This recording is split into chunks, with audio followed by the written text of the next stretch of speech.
Hello, everyone, and welcome to this second lecture on Dr. Shashi Tharoor's essay, The Idea of India.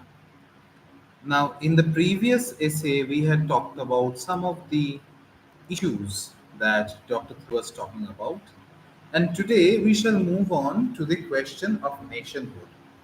Now, since our time is limited, I am not going into a brief recapitulation of what has already been said.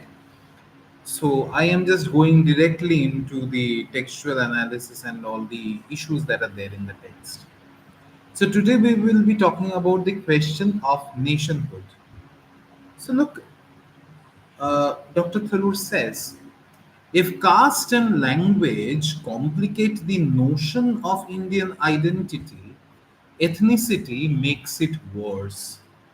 Most of the time, an Indian's name immediately reveals where he is from or what her mother tongue is. When we introduce ourselves, we are advertising our origins. So, what happens is, for example, if I say, my name is, say, if I say my name is, for example, Vinod, automatically people would understand that I am from the northern part of India. And from my pronunciation of the word Vinod, they would understand which, they can even make out where I am from. But say, if I say that my name is Muttuswamy, automatically I am advertising my southern origin and not my northern upbringing and all. So, what happens is that our names are more or less our calling cards. They are our introduction. That is, we are advertising our origin, as Dr. Tharoor says. So, just class and language are not enough to complicate the notion of our Indianness, of our ethnicity. So, let us further look at what he's trying to explain. Despite some intermarriage at the elite levels in our societies, in our cities, Indians are still largely endogamous, and a Bengali is easily distinguished from a Punjabi. The difference this reflects is often more apparent than the elements of commonality. A Karnataka Brahmin shares his Hindu faith with a Bihari Kurmi, but they share little identity with each other in respect of their dress, customs, appearance, taste, language, or even these days their political objectives.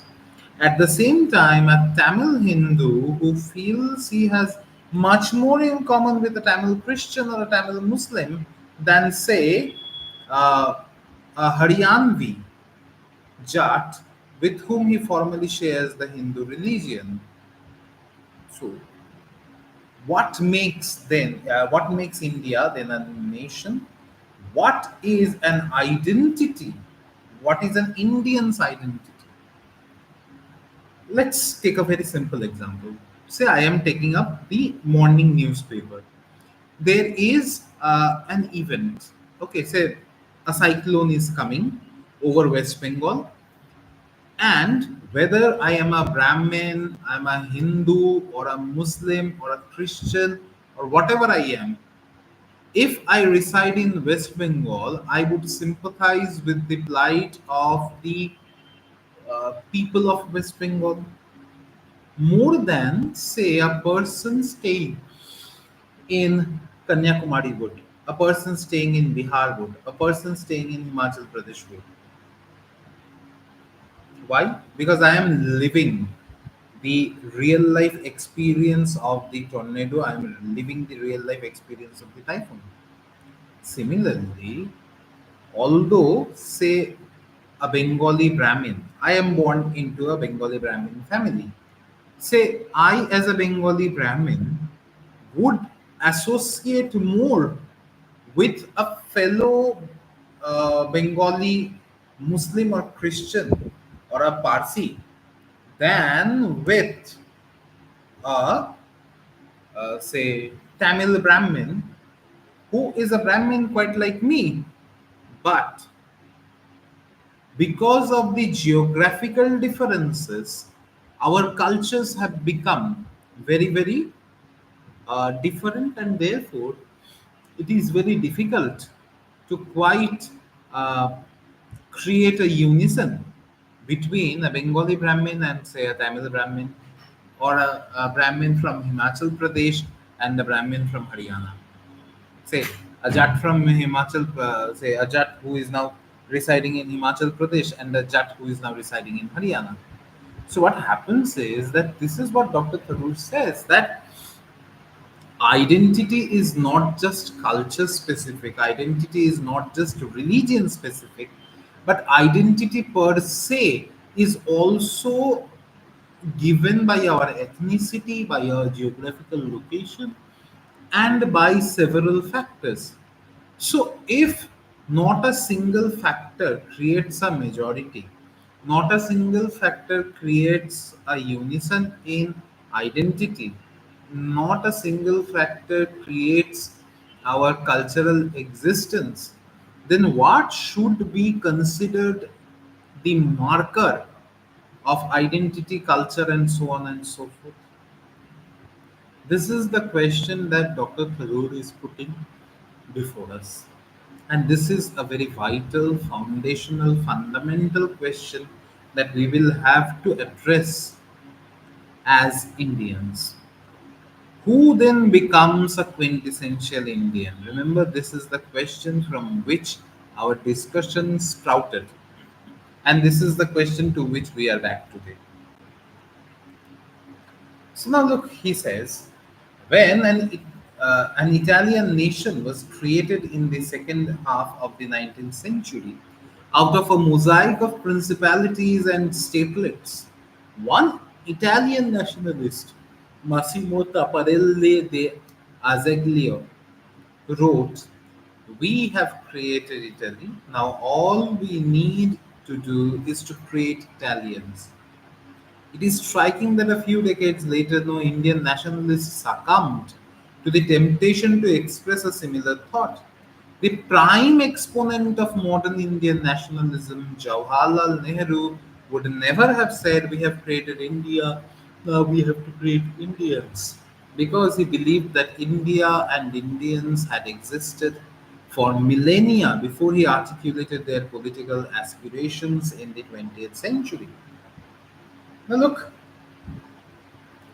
this is very significant because you see, the idea of Bharat, our constitution begins with these words, India, that is Bharat. So the idea of Bharat or Bharatvarsh, or uh, the idea of India, is much, much older than 1947. That is when we got our freedom, we got our independence from the British rulers. So, when the Italian nation was created in the second half of the 19th century, it is a fairly new nation, and therefore this Monsieur Massimo Tapparelli di Azeglio has had the what should I say, luxury to utter these words that we have created Italy. Now all we need to do is to create Italians. Now imagine, with the limited amount of diversity in culture that Italy has, he suggests that they need to create an Italian, a quintessential Italian who would represent the idea of Italy. So imagine what would be the scenario in India, where there is uh, a plethora of cultures, collectivities, conglomerates, and ethnicities, which are there in harmony, in unison, but none of them is so very predominant as to be given the Indian identity, right? Because of this diversity, because of this diversified nature, there cannot be said to be a quintessential Indian. Nonetheless, Dr. Tharoor says, the India that was born in 1947 was in a very real sense a new creation, a state that made fellow citizens of the Ladakhi and the Lakkadivian for the first time, a state that divided Punjabi from Punjabi for the first time, a state that asked a Keralite peasant to feel allegiance to a Kashmiri Pandit ruling in Delhi also for the first time. So the idea of India is very, very different from the idea of Bharat. The idea of Bharat was very, very different in the sense that pre colonial India had a different identity. There was first the Hindu rulers, then the Muslim rulers and Hindu rulers. But there were always battles, but there was more or less an Indianness because the Muslim rulers who came from outside of India, most of them settled here in India, considering this as their land. Apart from a few like Mahmud Ghazni and others. But what happens is that the Britishers, the colonial rulers, whether it be the Britishers, whether it be the Dutch, whether it be the Spaniards, whether it be the Frenchmen, whoever came to India, none of them considered India to be their own land. They considered it to be a foreign land where they had come to loot, plunder, and fill their pockets. So what happened was that the pre-colonial India had a different identity, the colonial India had a different identity, and the post-colonial or the neo-colonial India, that is India after independence from the colonizers' rule, had a new identity. How? Pre-colonial India was a conglomerate, was a collection of kingly states, of kingdoms, where a subject would pledge his loyalty to his own king. All right. Colonial India had a different identity where an Indian subject for the first time became a native, and he would pledge his allegiance to the colonizer master, whether it be the British, whether it be the Dutch, whether it be the French, whoever was there, or the Portuguese, whoever was the colonizer master. Now, after freedom from the colonizer master, what happened was that from 1947 onwards, it was the neo-colonial situation where the say a peasant from Kerala was considering his prime minister, a Kashmiri Pandit Jawaharlal Nehru, for the first time. India's geographical location was changing for the first time. That is, a part of Punjab had gone to a new country called Pakistan. A part of Bengal had gone to a new country called Pakistan. Back then it was still Pakistan, later it became Bangladesh. So India's map was torn. It was deconstructed and reconstructed not to our liking. And for the first time, Ladakh and Lakshadweep, they became a part of the Indian peninsula in itself. So a lot of things changed. So look, Dr. Tharoor says, so under Gandhi and Nehru, Indian nationalism became a rare animal indeed. It was not based on any of the conventional indices of national identity, not language, since India's constitution recognizes 18 official languages and there are 35 that are spoken by more than a million people each. Not ethnicity, since Indian accommodates a diversity of racial types. in which many Indians have more in common with foreigners than with other Indians. Indian Punjabis and Bengalis, for instance, have more in common ethnically with Pakistanis and Bangladeshis, respectively, than with the Punawalas or Bangaloreans. So, look, this sentence needs immediately to be addressed. Please do not, please do not for a moment, even for a moment, think that Dr. Tharoor is calling the Bengali people Bangladeshis. We speak Bengali. We have our own Bengali culture. In Bangladesh, they still have their Bengali culture. They also speak Bengali. Most of the Bengali people here in West Bengal have also right now come from at one time from one place of Bangladesh or other, because it was called uh, Purbo Bangla earlier. It was East Bengal and this was West Bengal. So the name West Bengal has still stayed. But the East Bengal, the people from East Bengal, they have brought their own culture. It's slightly different from ours.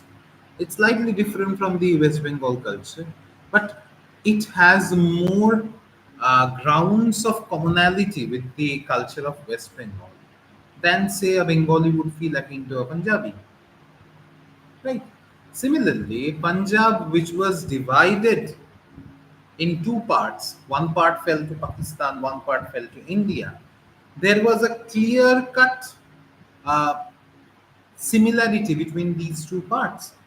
For example, if you look at our very classical music, you will see that Ustad Bare Ghulam Ali Khan, his family had their house in Pakistan. Later in 1948, he came back to India because apparently some civil servant over there objected to one of his songs having the word Hiram. There is a Tumri by Ustad Bare Ghulam Ali Khan which contains these words Yad Piya Ki Aaye, Ye Dukh Sahana Jaye, Hai Ram. And for the use of this Hai Ram, he was asked to stop using this Hai Ram. And therefore, what happened was that he came back to India and he took Indian citizenship. So, what happens is that his flavor of music has the Punjabi smell, has the Punjabi aroma. Now, whether this is the aroma of the Punjab in India or the Punjab in Pakistan, it's very difficult to distinguish. Again, say if I am to compare my culture with a Punawala, that is a person from Pune, or a person from Bangalore, I'll find that they have a very different culture. Although now the entirety of Bangalore is perhaps a Bengali colony, Bengal has colonized Bangalore. That's the sad reality, but even still, I find that Bengal is the hub of Bengalis. So that's what Dr. Tharoor is saying. So look, he does not mean that all Bengali people are Bangladeshis. So please do not let anyone misinterpret this one sentence for you. That's why I stopped and interpreted this sentence first. So look, under Gandhi and Nehru, what happened was that Indian nationalism became a unique phenomenon. It was not based on the conventional markers of a national identity because there was no one language. The constitution acknowledges multiple languages, not ethnicity, because there are diversified racial types in India, not religion, since India is a secular pluralist state that is home to every religion known to mankind, with the possible exception of Shintoism.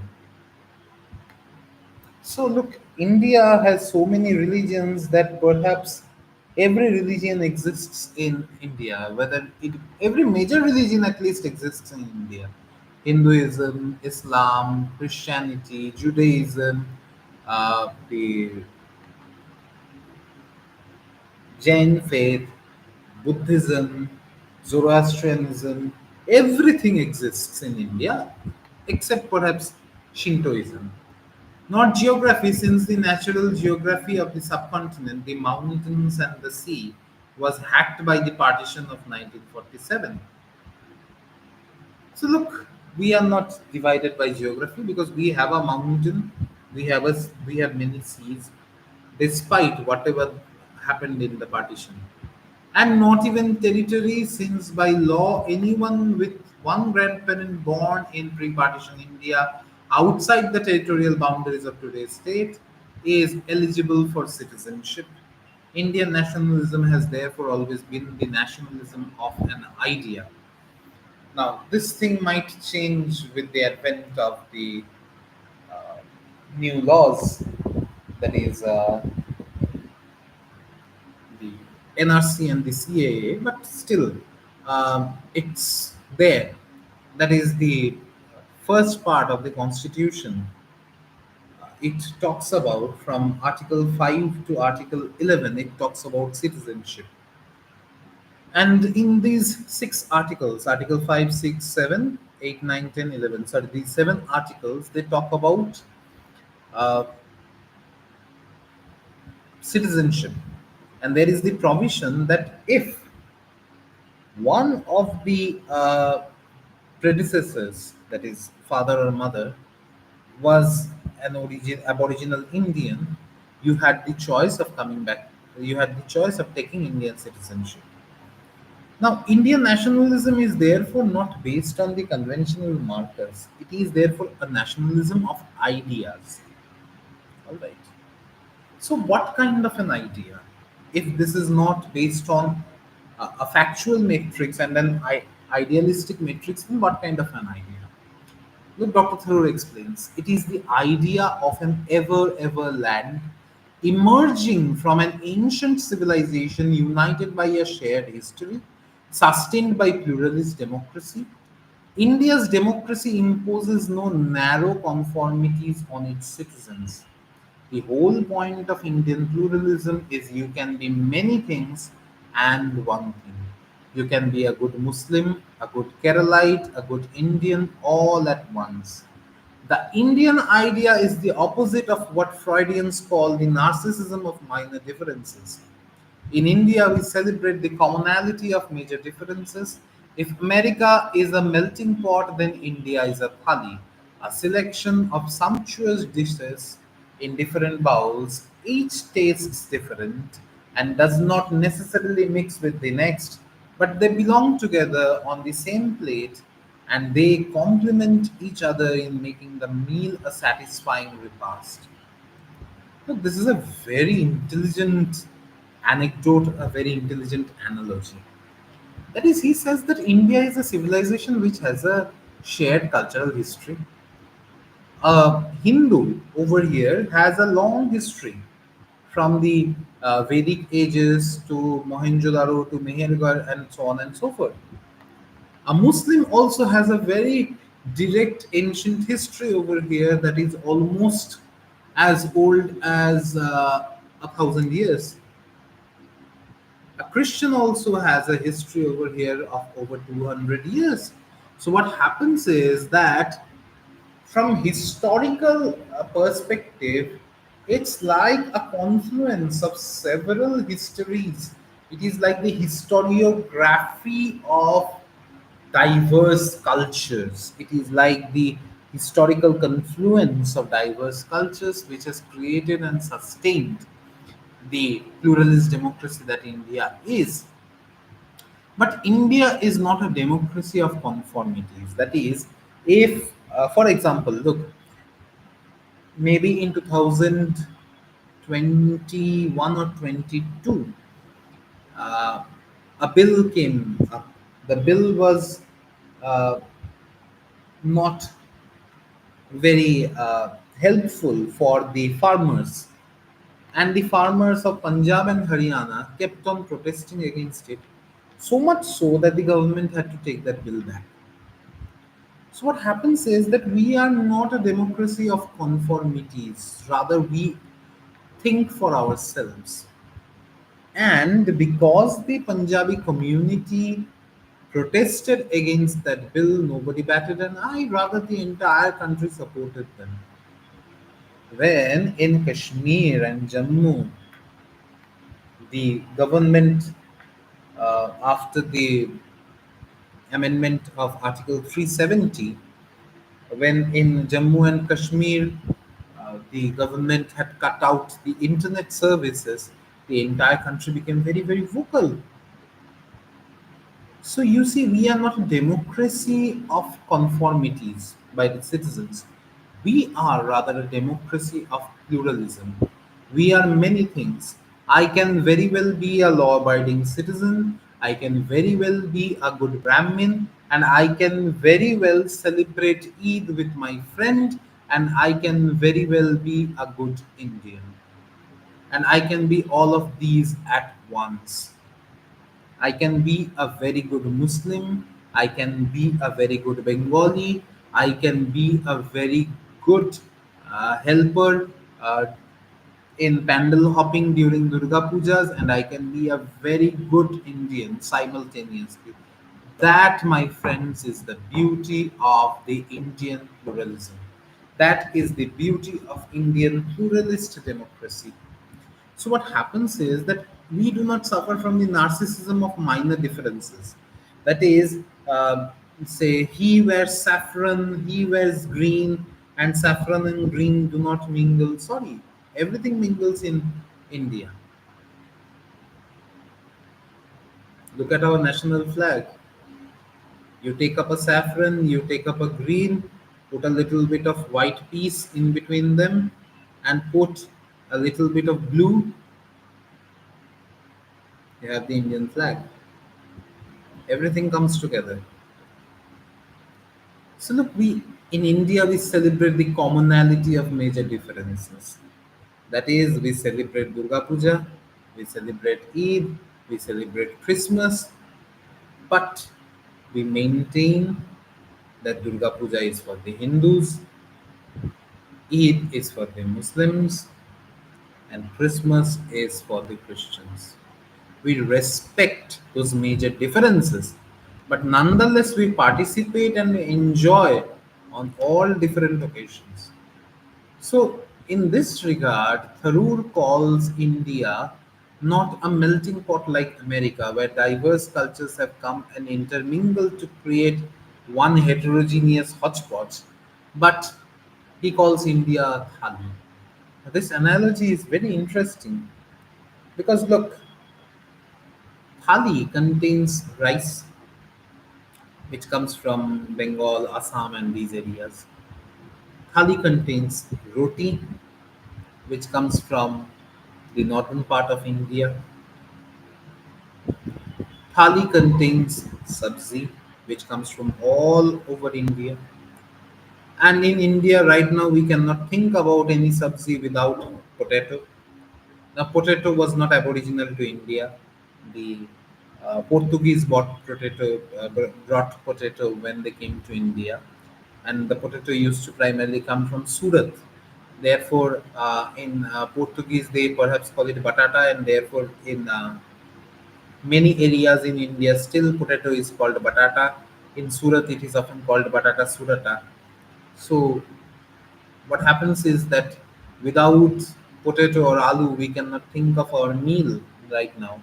But it was never an Indian thing. So, what happens is that uh, look, we have taken it, we have appropriated it from them.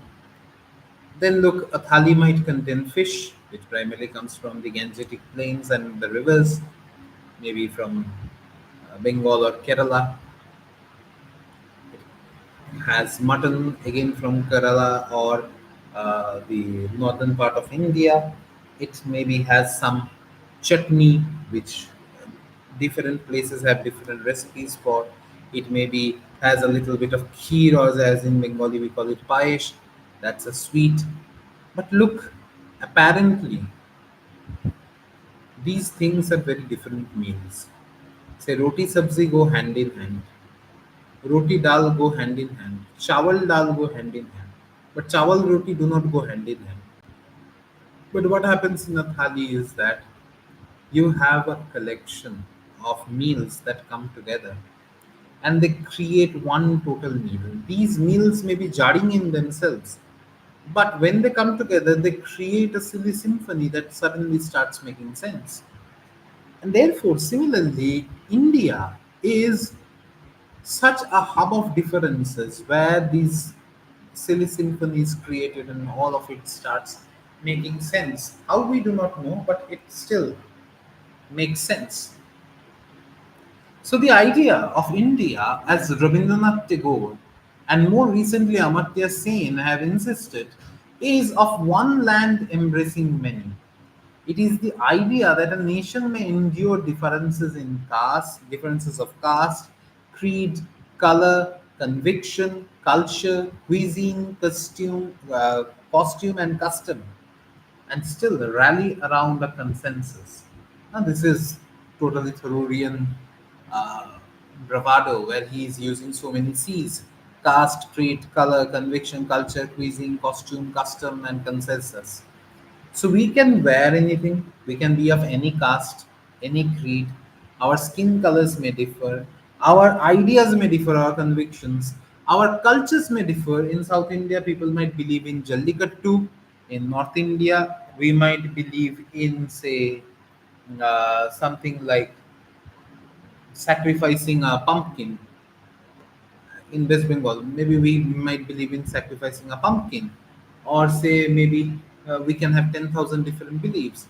Our cuisines might be different. Like here, we might have, say,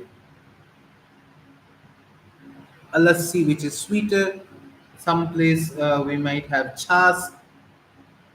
Things might change. Costumes. So here we might wear a dhoti kurta. In some place, people might wear a shirt pant. In some other place, people might wear veshti and other things. Our customs may be different. So our marriages can happen in the morning or in the night. It really doesn't matter as long as we come to a consensus that we are all Indian and equally Indian. Say, I, being a Bengali, am not even an iota lesser Indian than a Keralite, than a person from UP. And that consensus is about the simple idea that in a democracy, you don't really need to agree except on the ground rules of how you will disagree. The idea is very simple. You don't have to agree with any political party, whatever they're saying. Say if uh, today I feel like X party is good, I might agree with them. You might think that Y party is good, you might agree with them. I might not agree with with Y party's ideology. You might not agree with X party's ideology. The Constitution, the Indian laws have given us freedom to choose, but we have to obey the ground rules. That is our fundamental duties, and our fundamental rights have to be protected. As simple as that. I have freedom of speech according to Article 19, but I cannot use that speech to propagate sedition. I cannot use that speech to malign somebody's reputation. I cannot use that speech to criticize the government to such a degree or any institution to such a degree that brings that institution to its knees unnecessarily. So these are all very problematic domains. As long as we agree on these ground rules, on these fundamentals, we are good and we are equally Indian.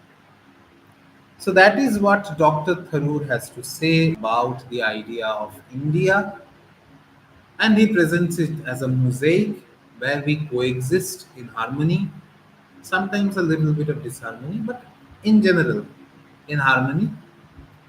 And therefore, I think this idea is now clear to all of you.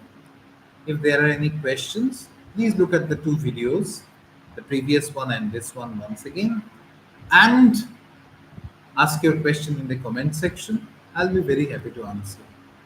Thank you so much. See you in the next lectures.